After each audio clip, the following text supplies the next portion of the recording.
my budget Momir Vig Simic Visionary EDH deck. Momir Vig is a 5 mana cost legendary elf wizard that whenever you cast a green creature spell, you can search your library for a creature and put it on top. Whenever you play a blue creature spell, you can reveal the top card of your library, and if it's a creature card, you can put it in your hand.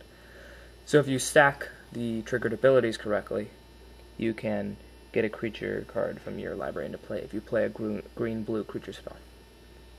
He's very good as far as card advantage. Now I would like to show you my non-basic lands, and because this is a budget deck, I do not have the duels. I will be getting a Misty Rainforest and a Breeding Pool shortly, but I do not have that at the moment. So here are the non-basics.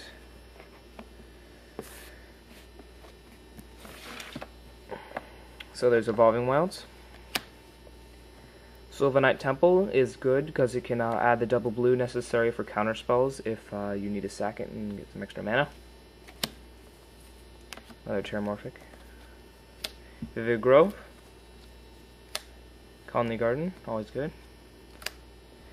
Ghost Quarter, land destruction. I would rather have a strip mine, but I don't have one. I'm trying to get that as soon as I can. Yavimaya Coast, blue-green dual land. Hunted Fengraf. This card is good. It can be very good, but with most of the creatures in this deck, you'll get some sort of good end of the battlefield effect, so it's not bad. And Halimar Depths.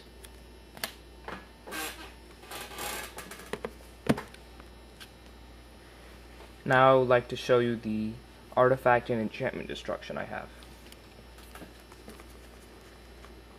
Crozon Grip. This card is very good because it has Split Second, which does not allow your opponents to respond to it, which is very good in some cases as far as destroying artifacts. Many of them have activated abilities, but they can't use them in response to this spell. Splice and Twain. Just a draw a card, destroy target artifact and enchantment. This deck draws a lot of cards, so if you like a deck that draws lots of cards, you'll like this deck. And then a good old Naturalize. Next, I would like to show you the counterspells. Counterspells are a key part in this deck. They help to protect your creatures and are just good in any blue deck. So we have Fairy Trickery, very nice because it exiles the spell. Put Away. This card is good in Momir because you can take a card from your graveyard and put it in your library. And if it's a creature, you can search it back up with Momir. Hinder. This gets rid of Generals. It's a very nice card. Counterspell. This is just a standard counterspell. Negate. Quite useful. Counterlash. This deck has quite a few big creatures and instants or sorceries, so the likelihood of you having something good to cast is quite high.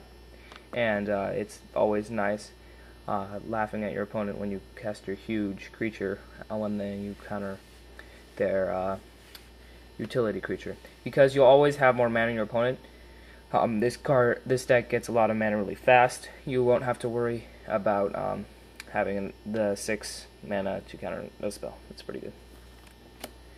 Spell Crumple, again, general, get rid of. Dissipate, good because it exiles as well. Trick Bind, very nice. It's also good because it has Split Second, and it also prevents them from using the activated abilities again. So against generals such as Sign of the Ur-Dragon or even Planeswalkers, you can counter the activated ability, and then say if it's like an ult, you can counter that, and they still have to pay the loyalty counter, so it's very nice. And Dismiss, counterspell and draw card. Next, I'd like to show you the green-blue spells. Because this deck does not have very many blue and green creatures, it doesn't tend to rely on Momir Vig that much, which is good because if Momir gets tucked and the deck relies a lot on him, you are screwed. So this deck does not require him, but it does help a lot. The green creatures are enough, though, to get whatever you need because you'll be drawing enough cards. So here are the blue and green creatures. Grazing Kelpie, a very good card against graveyard-themed decks, and it has Persist, which is nice, and it is blue-green, so you can trigger Momir's ability. Wistful Selkie draws a card when it comes into play. Very nice. Coiling Oracle, very good card as far as commons go. Fable of Wolf and Owl, this is a very nice card. It has gotten out of hand a few times, and it can be very good if left alone. Snake Form, this card is very nice. It is green-blue, and it makes a creature lose all of its abilities, so you can kill almost anything with it as long as it doesn't have Shroud, and you get a draw card.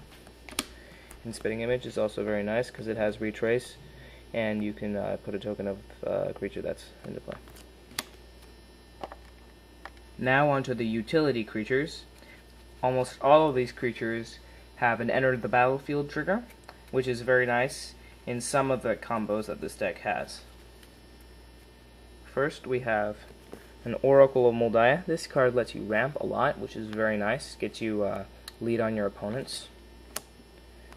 Wood Elves, this can search for your dual lands or just a forest if you need it. It's very good. Either Adept, you can return a creature to your hand, or anyone else's creature for that matter. It's very good. You can return it if you need to, just to trigger Momir's ability, which is good. Wall of Blossoms draws a card. Elvish Visionary also draws a card. Snapcaster Mage gets back your counter spells and other various instant or sorceries in your graveyard. It's a staple in Standard right now, but it's also good in EDH. Acidic Slime, a very good card as far as in this deck. With all the Enter the Battlefield effects, it destroys artifacts, enchantments, and lands, and it has Death Touch, so it can block. Muldrifter, a very good card. It draws you 2 cards. You can even evoke it for 2 colorless blue and draw 2 cards, but it doesn't stay. Eternal Witness, another very good Enter the Battlefield effect creature, sorry. And this one is very good. Another one is Carving Caryatid. It draws a card, but it's a 2/5, so it can block pretty effectively. And the last creature is Clone. Next, we have the creatures, the bigger creatures, higher converted mana cost, and they tend to win you the game more. So, first we have Primeval Titan. Searches out for any sort of land you want when it comes into play or attacks, and you get 2 of them from your library, and it puts them on the play tapped. Which is a very good card. Avenger of Zendikar, whenever it comes into play, again with the Enter the Battlefield effects, you'll have a lot of mana at the end of the game, so you can play this multiple times in one turn. You get a 0/1 plant when it comes into the battlefield for each land you control, and whenever you play a land, each plant you control gets a +1/+1 counter, which is really nice with Primeval Titan, especially if you get some sort of fetch land or something. Sphinx of Thune, Factor Fiction Sphinx. It costs 7, it's a 5/6 Sphinx, and it has flying, and when it comes into play, you Factor Fiction. Artisan of Kozilek is a 9 mana cost 10/9 Eldrazi. When you cast it, you get to return a creature card from your graveyard to the battlefield. Very good with Enter the Battlefield effects. Wormcoil Engine, just a good card in general. Sphinx of Jwar Isle, it's a nice card because it has Shroud and can block effectively. And you can also look at the top card of your library. Sphinx of Migosi I like personally because it can just draw you a bunch of cards. And it can get pretty big. People don't tend to play this card because of the high converted mana cost, but I believe that it's very good in this deck and it will work just fine. You don't have to worry about the 3 blues, and with its mana cost up there, you'll have plenty of mana. Woodfall Primus, 5 colorless green for a creature, Treefolk Shaman, trample. And when it comes into play, you can destroy target non-creature permanent, and it's Persist. What's nice about this is if you have, if your opponent kills it, and you manage to return it to your hand, you can pretty much blow up 4 things total. Rampaging Bolos, whenever a land comes into play, you get a 4/4 beast. Not bad. Rhapsodon. It's a different version of Primus, sort of. and you get to blow up 3 non-creature permanents, and then each controller gets a 3/3 for each permanent they have blown up that way. Blightsteel Colossus. It's a good finisher. It can kill someone in 1 turn if they're not paying attention, if you have Lightning Greaves on the field. And the only problem is it's a bribery target. Consecrated Sphinx. 6 mana, cost 4/6. Flying. Whenever an opponent draws a card, you draw 2 cards. Pretty nice. Lots of drawing cards. Boring Collects doubles your mana. This card is very good in this deck because it's pretty mana hungry. And then there's Vigor, and that card protects your creatures and gets +1/+1 counters whenever creatures are dealt damage. It's a very good card. Now for the instants and sorceries that are not counterspells. First we have Preordain. Scry 2, draw a card. Tooth and Nail. This card is very good as far as setting up a combo with like Avenger of Zendikar and Primeval Titan. You can search your library for 2 creature cards, reveal them, and put them in your hand, and then you can shuffle your library. Or you can put 2 creature cards from your hand into play. Most people only play this when they can play the Twine cost, but you don't have to if you already have the creatures you want in your hand, or if you just want to tutor. Usually the second ability is better. Cultivate. You get some lands. Bonder. You get to draw some cards. Brainstorm. Desert Twister. Some green removal. It's always nice. Green Sun Zenith. Another tutor for creatures.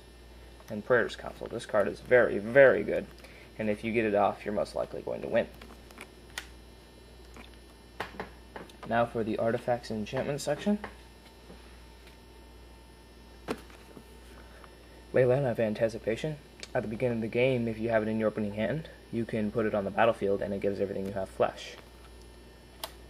Lurking Predators. This can get out of hand really fast. Whenever an opponent casts a spell, you reveal the top card of your library, and if it's a creature, put it into play. If it's not, you can keep it on top or put it on the bottom. It's very nice. Birthing Pod. It's a pretty good card, especially with Enter the Battlefield effects. Crystal Shard. You can return creatures your opponents control, but it's mainly used for returning creatures you do control because you do not want to pay the 1 colorless. Lightning Greaves. Soul-Ring. Darksteel Ingot. Cloudstone Curio. Now this is one of the really good cards that everyone hates. Whenever a non-artifact permanent comes into play under your control, you bounce another thing that shares a permanent type with it. So you can say play your Coiling Oracle and then play your Wall of Blossoms, and you get to bounce them both continuously as long as you have the mana, and you get a bunch of Enter the Battlefield triggers, and Momir triggers for that matter if you want it. Fertile Effigy removes creatures in the game. It's pretty nice. And lastly, Everflowing Chalice. I love playing this when I have the Leyline out at the very end of the turn so I can get a bunch of extra mana. And I have 1 Planeswalker in this deck, Garrick. He's not that much of a game changer. He untaps lands and makes beasts and can overrun. But the thing I like about him is that he does not get attacked very often. He's not much of a threat, and so you can get the extra mana without fear of him dying usually.